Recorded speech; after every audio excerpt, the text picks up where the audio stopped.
សួស្តីបងប្អូនអ្នកមើលខ្ញុំreview កន្លែងវត្តពាំងកងទេបងប្អូនកន្លែងវត្តស្រះទឹកវត្តពាំងកងកន្លែងនេះចិត្តរដូវបុណ្យអុំទូកបងប្អូនគេអុំនៅនេះបងប្អូនកន្លែងនេះបឹងធំដែរបងប្អូនព្រោះកន្លែងនេះកន្លែងព្រះអង្គច័ន្ទមនីមកយាងមកចឹងណាបងប្អូនចឹងកន្លែងនេះកន្លែងគេអភិរក្សដែរហើយខ្ញុំនេះ review តិចហើយថ្ងៃនេះน้องក្មេងៗមកលេងនៅពាំងកងនេះបងប្អូននេះអង្គុយនៅតុនេះអង្គុយចាំគេលើកម្ហូបលើកពងទាលើកអីយកមកអញ្ចឹងបងប្អូនយើងកំងហូបជុំគ្នាលេងអានេះរៀងស្មុគស្មាញអារម្មណ៍តិចចឹងបងប្អូនផងថ្ងៃច័ន្ទរៀងអស់កម្លាំងដែរអញ្ចឹងយើងមកអង្គុយស្រូបខ្យល់អាកាសពីកន្លែងស្រះពាំងកងនេះបងប្អូនហើយយើងក៏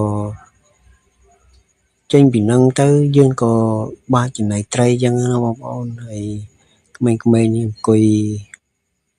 សំណេះសំណាលគ្នាលេងហើយក៏ពងទាគេលើកមកដែរបងប្អូនហើយបងប្អូនមានអារម្មណ៍ថាស្មុគស្មាញអីក៏អាចមកលេងនេះបានដែរបងប្អូនព្រោះកន្លែងនេះខ្យល់ត្រជាក់ល្អនៅមាត់ទឹកមានកន្លែងត្រីមានអីចឹងយើងទិញមីទិញអីចឹងយកទៅបាចឲ្យត្រីញ៉ាំចឹងបងត្រីញ៉ាំទៀតហ្នឹងហើយបងប្អូនយើងមកបាចចំណីត្រីចឹងណាបងប្អូននៅមាត់ទឹកនេះត្រីគ្រប់ប្រភេទបងប្អូនមានត្រីដែងមានត្រីឆ្ពិនមានត្រីអូច្រើនណាស់បងប្អូនហើយត្រីឡាប់យ៉ាត្រីអីអូ review មិនអស់ទេបងប្អូនត្រីហើយមាន10គីឡូ5 10គីឡូ20គីឡូក៏មានដែរត្រីធំតែត្រីធំនេះងាយមកឲ្យបងប្អូននៅកណ្ដាលនេះមកត្រីទូទេបើត្រីធំមកក៏យកហ៊ាននៅចិត្តនឹងដែរព្រោះខ្លាចមានត្រីតូចនេះតែក៏ត្រីដែងឡងប្រព័ន្ធកជើងខ្ញុំហើយមកស៊ីចំណីដែរបងប្អូនត្រីហើយបងប្អូនរដូវ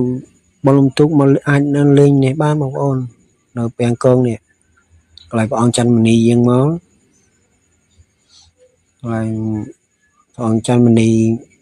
មកបាចគង់លើទូកបងប្អូនធ្លាប់បងប្អូនណាខ្លះដែលធ្លាប់មកពាំងកងនេះជួយ comment ម្នាក់មួយមើលហ្នឹងហើយបងប្អូន